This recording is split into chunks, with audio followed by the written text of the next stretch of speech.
పాడి పంటలు ఛానల్ వీక్షిస్తున్నటువంటి రైతు సోదరులకు నా నమస్కారం. నా పేరు డాక్టర్ యు విజయభాస్కర్ రెడ్డి. చెరుకు పరిశోధన స్థానం ఉయ్యూరు నందు ప్రధాన శాస్త్రవేత్తగా పనిచేస్తూ ఉన్నాను. ఈరోజు మనం చెరుకులో ఎరువుల యాజమాన్యం గురించి మాట్లాడుకుందాం. చెరుకు పంట సాగు విస్తీర్ణం గురించి చెప్పుకున్నట్లయితే మన రాష్ట్రంలో సుమారు 15,000 హెక్టార్లలో చెరుకు సాగు చేయబడుతూ ఉంది. చెరుకులో అధిక దిగుబడికి పండిస్తున్నటువంటి నేలలు, శీతోష్ణ స్థితి పరిస్థితులే కాకుండా మనం చేసేటటువంటి యాజమాన్య పద్ధతులు కూడా ఎంతో ప్రభావితం చేస్తాయి. ముఖ్యంగా మనం చేసేటటువంటి ఈ యాజమాన్య పద్ధతులలో ఎరువుల యాజమాన్యం ప్రముఖ పాత్ర పోషిస్తుంది. ఈ ఎరువుల యాజమాన్యం మొక్క తోటలో ఒక విధంగాను, కార్షి తోటలో ఇంకొక విధంగాను ఉంటుంది. ఇక మొక్క తోటలో ఎరువుల యాజమాన్యం గురించి చెప్పుకున్నట్లయితే భూసార పరీక్షలను అనుసరించి మనం వాడేటటువంటి సిఫారసు చేసేటటువంటి ఎరువులు మోతాదు అనేది మారుతూ ఉంటుంది. నేలలో ముఖ్యమైనటువంటి పోషకాలైన నత్రజని, భాస్వరం, పొటాష్ పోషకాలు మధ్యస్థ స్థాయిలో ఉన్నప్పుడు మాత్రమే సిఫారసు చేసేటటువంటి ఎరువులను వాడుకోవాలి. అలా కాకుండా మధ్యస్థ స్థాయి కంటే తక్కువ ఉండేటప్పుడు మనకు సిఫారసు చేసిన వాటికంటే 30% అధికంగాను, ఎక్కువ స్థాయిలో ఉన్నప్పుడు సిఫారసు చేసిన మోతాదు కంటే 30% తగ్గించి వాడుకోవాలి. ఈ పట్టికలో చూపించిన విధంగా నత్రజని, భాస్వరం, పొటాష్ ఎరువులను మనం చెరుకు మొక్క తోటకు వాడవలసిన అవసరం ఉంటుంది. మన రాష్ట్రంలోని వివిధ ప్రాంతాలలో వివిధ మోతాదులలో నత్రజని, భాస్వరం, పొటాష్లు వివిధ మోతాదులు రికమెండ్ చేయడం జరిగింది.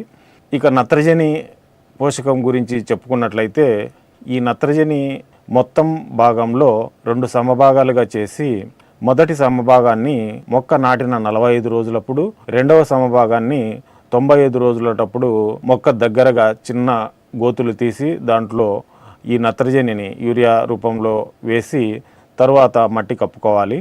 ఇక భాస్వరం, పొటాష్ ఎరువుల గురించి చెప్పుకున్నట్లయితే ఈ మొత్తం భాస్వరం, పొటాష్ ఎరువులను అన్ని ప్రాంతాల్లోనూ నాటే సమయంలో మాత్రమే వేసుకోవాలి. ఈ విధంగా మొక్క తోటలో ఎరువుల యాజమాన్యం చేపట్టాలి.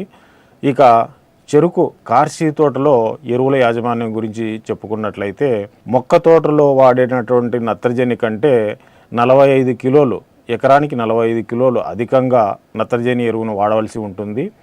ఇక ఈ మొత్తం నత్రజని ఎరువును 2 సమభాగాలుగా చేసి మొదటి సమభాగాన్ని మరియు పూర్తి భాస్వరం, పొటాష్ ఎరువులను కార్షి చేసిన సమయంలో మొక్కలు ఉన్నటువంటి మొదళ్ళ దగ్గర చిన్న గోతులు చేసి అందులో వేసి మట్టితో కప్పుకోవాలి. తరువాత ఈ చెరుకు వరుసల మధ్య చెరుకు చెత్తను కప్పుకున్నట్లయితే ఆ నేలలో ఉన్నటువంటి తేమ ఆవిరి కాకుండా కొద్ది వరకు తగ్గించడం జరుగుతుంది. అదేవిధంగా ఈ చెరుకు చెత్త కప్పడం వల్ల కలుపు పెరగడం తగ్గుతుంది మరియు చెరుకులో పీక పురుగు ఉధృతిని కొంతవరకు తగ్గించుకోవచ్చు. ఇక ఈ కుళ్ళినటువంటి చెత్త సేంద్రియ పదార్థంగా మారి మొక్క పెరుగుదలకు ఉపయోగపడుతుంది.